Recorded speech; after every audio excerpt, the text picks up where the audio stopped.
మహావిష్ణు స్వయంభు ఆ తిరుమల కొండలపై వెంకటేశ్వర స్వామి రూపంలో వెలిసి పాపాలను కడిగేవాడు వెంకటేశ్వర స్వామి, అట్లాగే మనం ఏ కోరిక కోరినా నెరవేర్చేవాడు వెంకటేశ్వర స్వామి అని ప్రతి హిందువు నమ్ముతారు.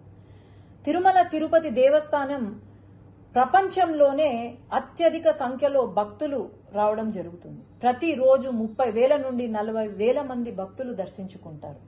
అట్లాగే అత్యధిక ధనిక దేవాలయం ఏదైనా ఉంది అంటే అది తిరుమల తిరుపతి దేవస్థానం. అలాంటి తిరుమల తిరుపతి దేవస్థానాన్ని దర్శించుకోవడానికి, వెంకటేశ్వర స్వామిని చూడ్డానికని చెప్పి నెలల తరబడి వెయిట్ చేసి మరీ దర్శనం కోసం వస్తారు భక్తులు.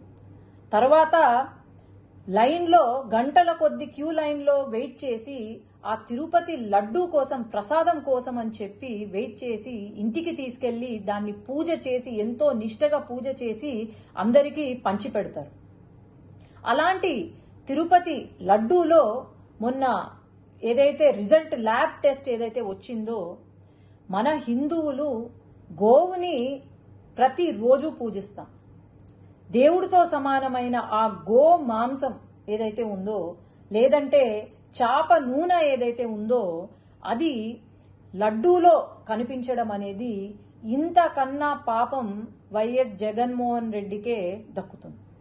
ఎందుకంటే హిందువులు కాని వాళ్ళు, అసలు హిందుత్వాన్ని నమ్మని వాళ్లను అక్కడ చైర్మన్లుగా తీసుకొచ్చి, కరుణాకర్ రెడ్డి అని చెప్పి అక్కడ చైర్మన్ గా తీసుకొచ్చి, ఆయన వెంకటేశ్వర స్వామి ఒక నల్ల రాయి అని చెప్పి, అలాగే ఆ 7 కొండలు ఎందుకు, 5 కొండలు చాలు అని చెప్పి ఒక జీవోని తీసుకొచ్చి పెట్టారు.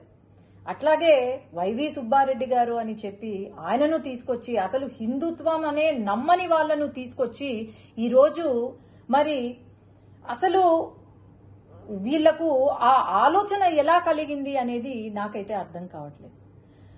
ఎప్పుడో 1857లో సిపాయి మ్యూటినీ అని విన్నాం. అది బుల్లెట్లు, బ్రిటిషర్లు చేసే బుల్లెట్లలో గోమాంసం ఉందని చెప్పి, అదే ఫస్ట్ వార్ ఆఫ్ ఇండిపెండెన్స్ అని కూడా అంటారు. గోమాంసం ఉందని చెప్పి చిన్నగా ఒక రివోల్ట్ స్టార్ట్ అయ్యి అది పెద్దగా కనిపించిన బ్రిటిషర్లు అందరినీ కూడా చంపి పాడేసిన దేశంలో ఈరోజు ఇక్కడ లడ్డూలో గోమాంసము, చాప నూనె ఉంది అంటే మరి ఏమనుకోవాలి? మనము ఈ గత 5 సంవత్సరాల కాలంలో మనం గమనిస్తే అసలు గుడులకు వాల్యూ ఇవ్వని ఆ ప్రభుత్వం, వైఎస్ఆర్సీపీ ప్రభుత్వం ఏదైతే ఉందో, నేను చెప్తూనే వచ్చాను. శ్రీశైలంలో కూడా శ్రీశైలం లడ్డూలో చికెన్ ఎముక కనిపించింది అంటే ఆ రోజు ఎటువంటి యాక్షన్ తీసుకోలేదు. అసలు దేవాలయాలు ఎందుకున్నాయి, లేదంటే మన దేవుళ్ళు ఎందుకున్నారు ఇంకా అని అనిపిస్తుంది. తప్పకుండా ఖచ్చితంగా అయితే ఎవరైతే దీనికి బాధ్యులో వాళ్ళను ఉరి తీసినా ఎక్కడ తక్కువ కాదు, గాని వీళ్లకు కఠినమైన శిక్ష విధించాలి, ఖచ్చితంగా విధిస్తారు అని నేను అనుకుంటున్నాను.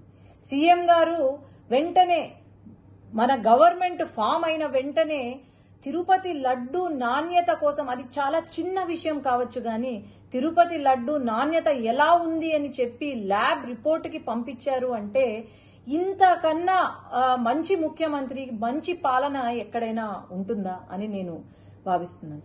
ఇక్కడ మటుకు ఈ హిందూ మనోభావాలు దెబ్బతీసేలాగా ఇలాంటి సిచ్యువేషన్ మనకు ప్రపంచం మొత్తము ఈ దుర్ఘటనను గమనిస్తూనే ఉంది. ఖచ్చితంగా వీళ్లకు కఠిన శిక్ష వేయవలసిందిగా నేనైతే కోరుతున్నాను.